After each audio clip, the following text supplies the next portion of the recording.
Hola a todos y a todas, bienvenidos y bienvenidas a este programa especial de Trending Topic. Nos encontramos en un especial, nunca mejor dicho, por la importancia que suponen las próximas elecciones de Andalucía y porque, sin duda, este es un hecho muy destacado.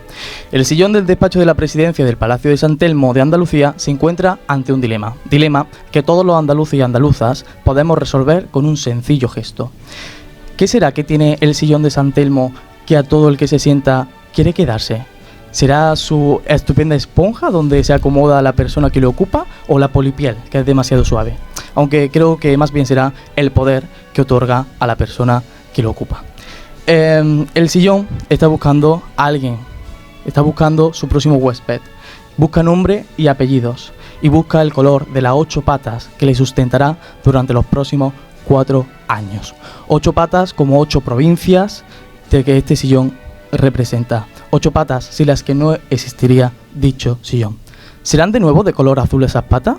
¿Se le habrá desteñido ya definitivamente el color rojo que ocupó durante 40 años? ¿O será de color arcoíris? ¿O quizá conoce un color nuevo, el color verde? No lo sabemos, pero para descubrirlo tendremos que esperar al próximo 19 de junio. Aunque antes, nosotros vamos a con los 5 líderes que lucharán porque esas 8 patas sean en su totalidad del color que ellos representan. ¿Será ese su próximo asiento en el Parlamento de Andalucía, señor Espada? Bienvenido a nuestro programa. Bueno, gracias por la invitación y te contesto a la primera pregunta. Creo que va a ser rojo pasión, desde luego nada desteñido porque está renovado y significará un gobierno de progreso para Andalucía como en otros momentos de la historia de esta tierra, ¿no? Y bueno, y creo que son unas elecciones muy importantes, como tú has dicho. Bueno, la verdad que usted ha estado durante la mitad de la legislatura, más bien, ahora me concreta el tiempo exacto, viendo este sillón desde la oposición. Y yo le quiero preguntar por su gestión, su corta gestión y en sí la gestión de su partido en la oposición durante estos últimos años. ¿Se arrepiente de algo de su trabajo en los últimos 4 años? Mire, yo no he estado en la oposición porque he sido gobierno, he sido alcalde de Sevilla hasta el mes de diciembre, por tanto dentro del Parlamento, me refería al PSOE. Efectivamente, mi labor en este nuevo proyecto del PSOE de Andalucía comenzó el pasado verano, cuando mi partido, después de un proceso democrático de primarias, pues me eligió primero como candidato a la presidencia de la Junta de Andalucía cuando hubiera elecciones y luego como secretario general del partido, ¿no? Entonces, a partir de ahí, yo no estoy en el Parlamento, en esta legislatura, no me presenté, era alcalde de Sevilla y por tanto lo que he hecho ha sido desde mi partido dirigir, digamos, la estrategia política para llegar a estas elecciones, ¿no? A partir de ahora, lógicamente, además de haber renovado las estructuras internas de mi partido, hemos renovado un 70%, por ejemplo, de las candidaturas, ahora lo que nos presentamos es con un proyecto que no aspira a ser oposición, aspira a ser gobierno. Y en ese sentido, bueno, pues creo que el intento de recuperar la confianza de los andaluces, la tuvimos durante muchos años, la tuvieron los compañeros que en ese momento se presentaban como Partido Socialista, la perdimos, aunque ganamos las elecciones, pero perdimos el gobierno en el 18 y ahora, bueno, pues Andalucía ha visto lo que es tener una experiencia de gestión de la derecha y puede elegir entre una opción o otra, en este caso la del PSOE, pero un PSOE renovado. La siguiente pregunta era clara. ¿El Partido Socialista de Andalucía se deja alguna tarea sin hacer? ¿Se deja alguna tarea pendiente frente al gobierno de la derecha, como usted comentaba? Bueno, en la oposición, en este caso, esta ha sido una legislatura difícil para los compañeros que han estado en el Parlamento, ¿no? Difícil en el sentido de que, bueno, pues el PSOE no había estado nunca en esa situación y, por tanto, pues lógicamente tenía que hacer primero un ejercicio de autocrítica y segundo una oposición constructiva, útil. Yo creo que la autocrítica la hemos hecho en todos estos meses, hemos vuelto a recuperar la interlocución con colectivos, con organizaciones, hemos ejercido, al menos yo he tratado que así sea, con humildad la labor que nos correspondía en este momento de la historia y a partir de aquí lo que nos presentamos es pues sencillamente para hacer propuestas. La gente yo creo que tiene claro que mirar al pasado te da una perspectiva, pero sobre todo lo que te da o lo que te tiene que motivar la decisión y el voto es cuál es el partido y la opción política que tú crees que va a defender mejor los intereses de ti, de tu familia y desde luego los de Andalucía, ¿no? Y optar por una opción u otra me parece una decisión muy relevante en términos ciudadanos ciudadanos, ¿no? Pasemos a hablar de lo que usted comentaba, de propuestas. Le quería preguntar cuál sería la primera medida que tomaría el señor Espada al sentarse en la bancada de la presidencia del Parlamento andaluz. Pues mire, la primera de ellas creo que la de la sanidad pública. Creo que es muy urgente tomar una serie de medidas que permitan el que cuando llamas a tu médico de familia, pues no tardes en algunos casos, en algunos pueblos y ciudades de Andalucía, hasta 12 y 15 días incluso, para que te dé una cita, un médico de cabecera, lo que llamamos, ¿no?, de familia, ¿no? Hace falta una serie de medidas económicas y medidas para consolidar el personal sanitario. Se despidieron, como usted sabe, 8.000 sanitarios a final del año pasado. Creo que los necesitamos. Se han ido algunos a otras comunidades autónomas porque tenían mejores contratos más estables o les pagaban más. Hay que volverlos a traer a Andalucía porque los necesitamos y, por tanto, hay que tomar un paquete de medidas en torno a la sanidad pública que llamamos, porque, bueno, eso es urgente, ¿no?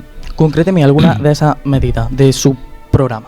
Pues, por ejemplo, en el caso de la sanidad pública, lo primero, como le digo, volver a conseguir que te atienda tu médico en menos de 48 horas. El médico, insisto, al que llamas cuando tienes una situación inmediata, que necesitas que se te atienda, para no tenerte que ir a urgencias, ¿no?, que es lo que está sucediendo en estos momentos, ¿no?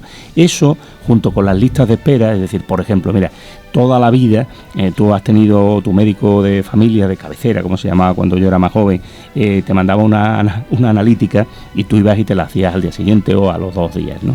Ahora mismo puedes tardar un mes en hacerte una analítica y otra semana más en que te den los resultados, ¿no? Esto no es aceptable porque puedes tener un problema que necesita de una atención urgente, con lo cual la gente al final se está teniendo que ir o a urgencia o a la medicina privada, a la sanidad privada, ¿no? Y eso lo hace quien se lo puede pagar. Por lo tanto, ya la sanidad pública no es universal si al final cada uno tenemos que buscarnos la vida, ¿no? Para la gente que no está escuchando y que no está viendo, que lo tenga claro, ¿cómo van a conseguir que sea efectivo que, por ejemplo, el médico te visite en 48 horas? ¿Qué plan, qué propuesta tiene? Porque la idea es esa, pero ¿cómo van a llevarlo a cabo? Pues mire, hay que cambiar el sistema de gestión de la atención primaria, la organización de ese servicio. ¿La reestructuraría por completo? Hay que reestructurar la atención primaria, pero sobre todo lo que necesitamos es más personal sanitario. Crear empleo. Necesitamos más médicos y más personal de enfermería y más personal en general en la atención administrativa, en la atención primaria. Es decir, no puede ser que nos hayamos acostumbrado a que el médico te atienda por teléfono. Esta es la primera cuestión. Queremos recuperar la presencialidad. Es decir, esto no es una máquina, no es un cajero automático en el que tú dices lo que te pasa y te sale una medicina por la cajita, ¿no? Mire, este es un tema que en la pandemia se ha demostrado como la principal prioridad de los ciudadanos, la salud, la sanidad. Y la gente en Andalucía quiere una sanidad pública de calidad como tuvimos hace unos años. Es que esto ya ha sido una realidad. El problema es que se ha ido empeorando la calidad del servicio, la pandemia lo ha agravado aún más y la derecha no reacciona. Nosotros le hicimos una propuesta de un acuerdo con una cantidad económica, con un presupuesto en el Parlamento de Andalucía y ni siquiera nos escucharon. Por tanto, la primera medida es una medida económica que va a la gestión de un servicio público como la sanidad. Hablando sobre empleo, coménteme un poco los últimos datos de empleo en Andalucía y sobre todo en los jóvenes, porque el presidente de la Junta lo festejaba por todo lo alto y concretaba, según palabras de él, que Andalucía era la que mejores datos y un poco la que más mérito tenía en que a nivel nacional los datos de empleo haya mejorado notablemente, aunque Andalucía sigue siendo, según los datos, quien sigue liderando el paro en el empleo juvenil, por ejemplo. Efectivamente, es muy paradójico, ¿no? Mire, el señor Moreno Bonilla ha estado callado en relación con las cifras de empleo hasta finales del mes de marzo. No hablaba de ese tema. ¿Por qué? Porque él se comprometió a generar 600.000 empleos y porque resulta que teníamos más parados que cuando él empezó a ser presidente de la Junta. Esto es así hasta final de marzo. En el mes de abril ha habido un buen mes de datos de empleo en toda España, ¿vale? También en Andalucía, como consecuencia fundamentalmente de la reforma del mercado laboral.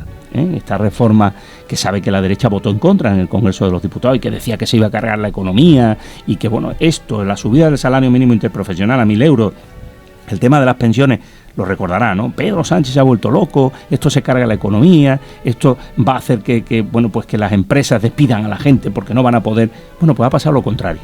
Entonces, en el mes de abril resulta que España ha generado bastante empleo, Andalucía también ha generado empleo, pero lo ha generado no por ninguna medida que haya tomado el señor Moreno Bonilla, que es que dice, aquí el milagro en Andalucía es porque, bueno, pues porque gobernamos desde la derecha con otro tipo de estrategias en materia de empleo. Es absolutamente falso, es decir, la Junta de Andalucía en materia de empleo no ha tomado ninguna medida. Por tanto, no se puede apropiar de un resultado que él no ha buscado ni para el que ha hecho absolutamente nada. Lo que está pasando en el mercado laboral, la generación de empleo y de empleo indefinido, de cada 2 empleos que se genera ahora mismo, 1 se hace con un contrato indefinido. Eso no ha pasado nunca en este país. ¿Y sabe quiénes son los principales beneficiarios? Ahora mismo los jóvenes y las mujeres, que eran los 2 colectivos de desempleados más vulnerables. Y los jóvenes en particular. Andalucía sigue teniendo un 42% de tasa de desempleo juvenil.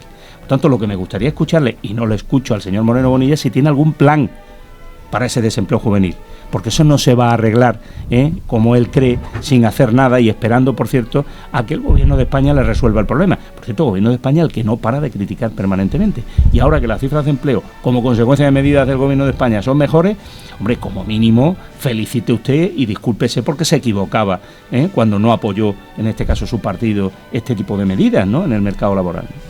Bueno, queremos hablar también de otros diversos temas y le voy a preguntar sobre igualdad, porque recientemente se ha aprobado, en el Consejo de Ministros esta misma semana, la nueva ley del aborto, ¿no?, que incluye algunas medidas que son bastante criticadas por la oposición por el sentido en la que se han presentado, porque lo califican de cortina de humo para tapar otras ciertas polémicas. Pero en materia de igualdad, ¿qué ha sido realmente lo que ha hecho la Junta de Andalucía en estos últimos 4 años y, sobre todo, qué es lo que cambiaría con usted en el gobierno?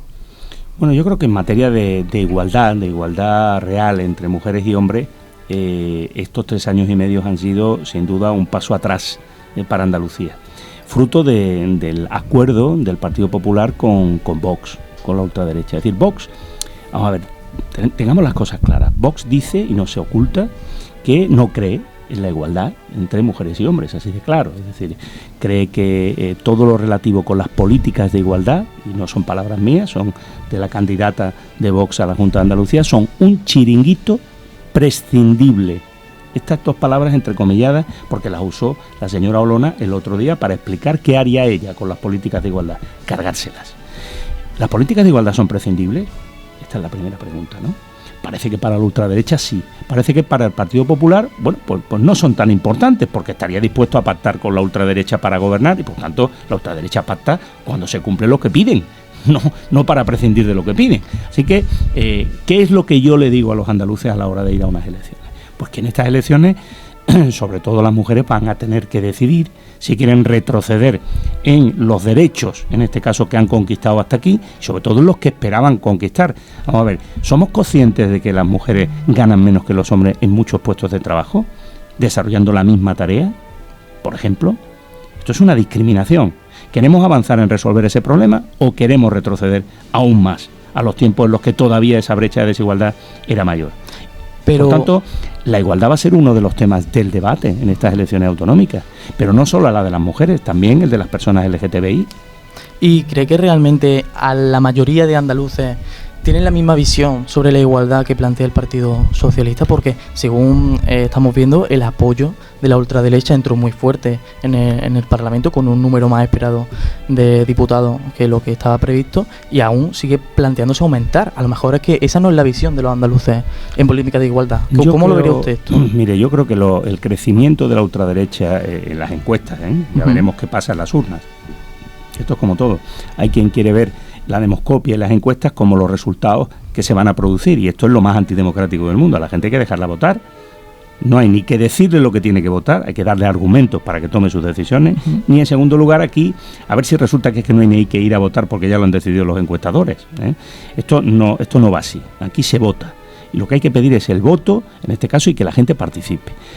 ¿Qué es lo que yo creo que ocurre? En primer lugar, que en una dinámica de confrontación, como la que quiere la ultraderecha y la derecha llevar a este país, llevamos 3 años y medio en el que es insoportable la presión al gobierno de España, fundamentalmente, y al presidente del gobierno, habiendo ganado legítimamente unas elecciones, y por tanto todo lo que hace el gobierno de España es malo, es negativo, estamos locos. Sí, pero la gente, las personas en España, lo habían pasado muy mal, mucho peor de lo que ya lo hemos pasado, como consecuencia de los efectos de la pandemia, los efectos laborales. ¿Sabe usted cuál sería la cifra de desempleo en este país si no se hubiera tomado una medida como la de los ERTE, por ejemplo, o como la del apoyo a los autónomos que paralizaban su actividad?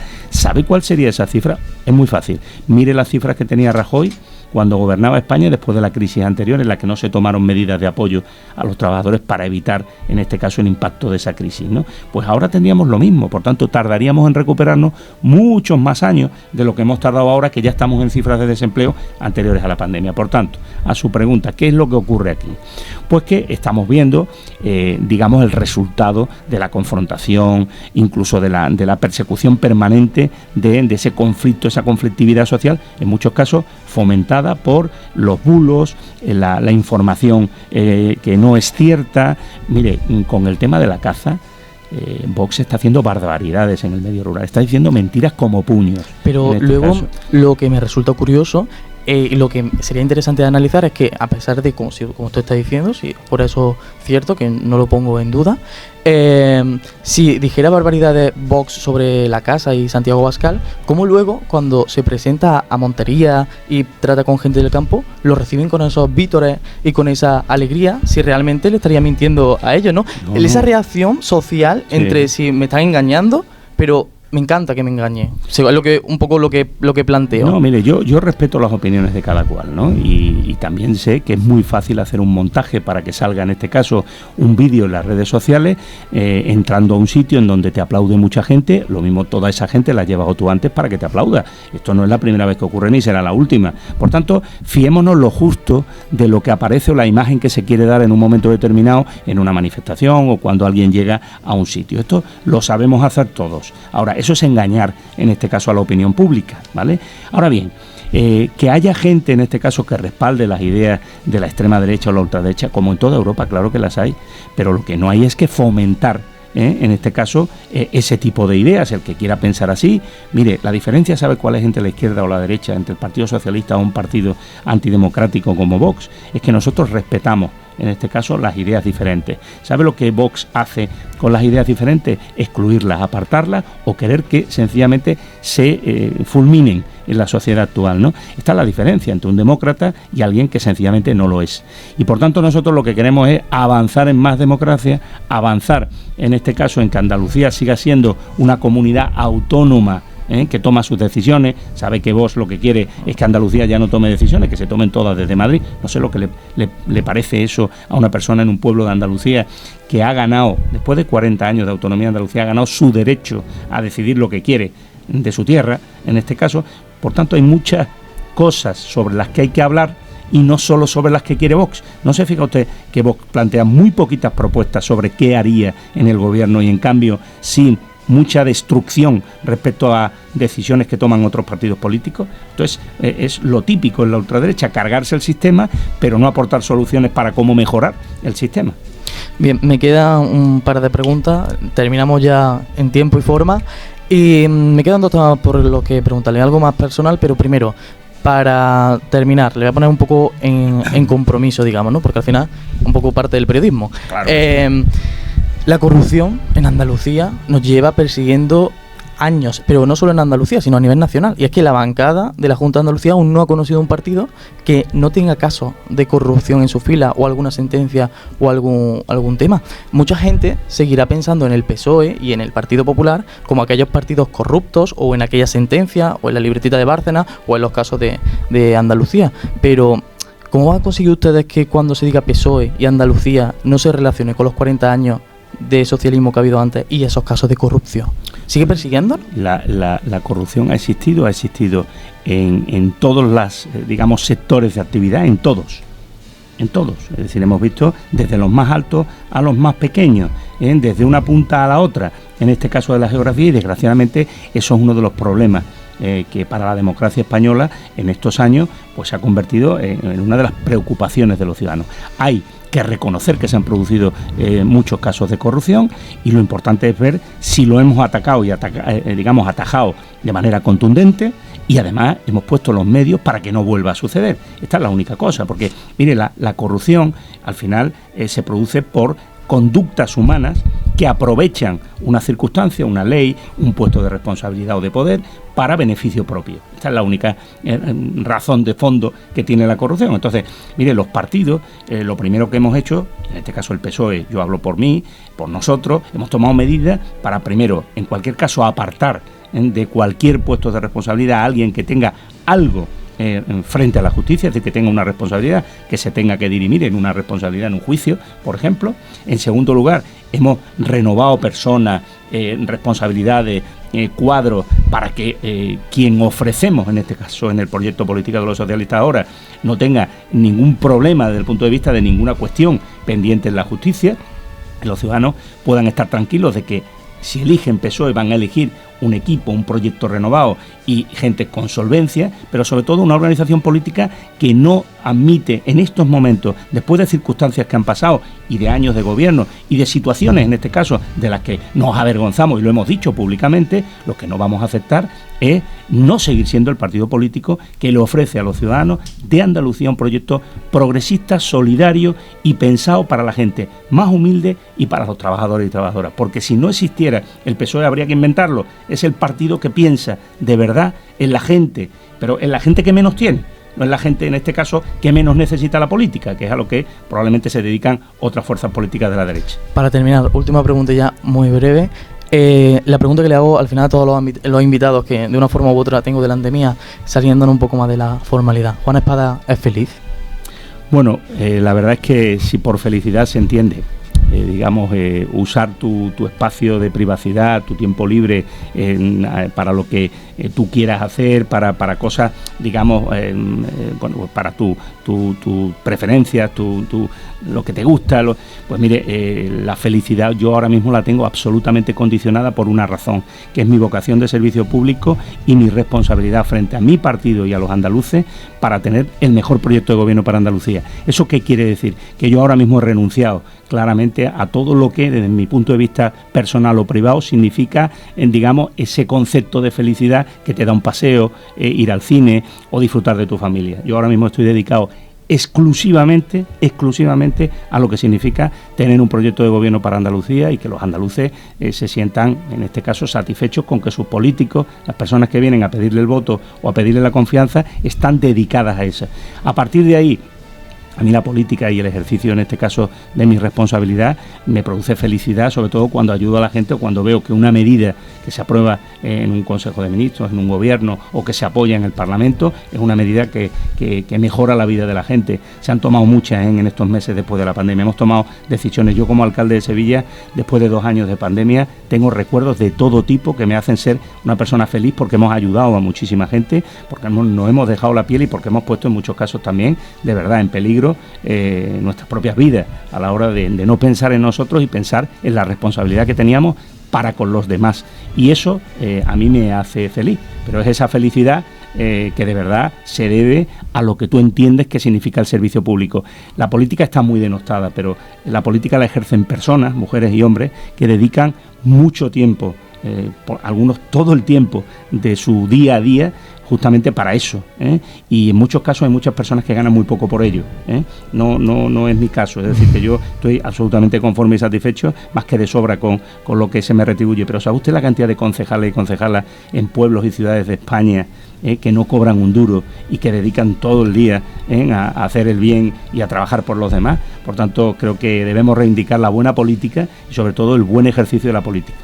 Bueno, pues muchísimas gracias por atender nuestra petición. Aquí quedan sus palabras y su entrevista en Es Trending Topic. Y a todos ustedes, seguimos con nuestra ronda de entrevistas a los líderes de Andalucía. Seguimos visualizando, analizando cuáles serán las 8 patas del próximo presidente del San Telmo. Muchísimas gracias y seguirnos en todas nuestras redes sociales.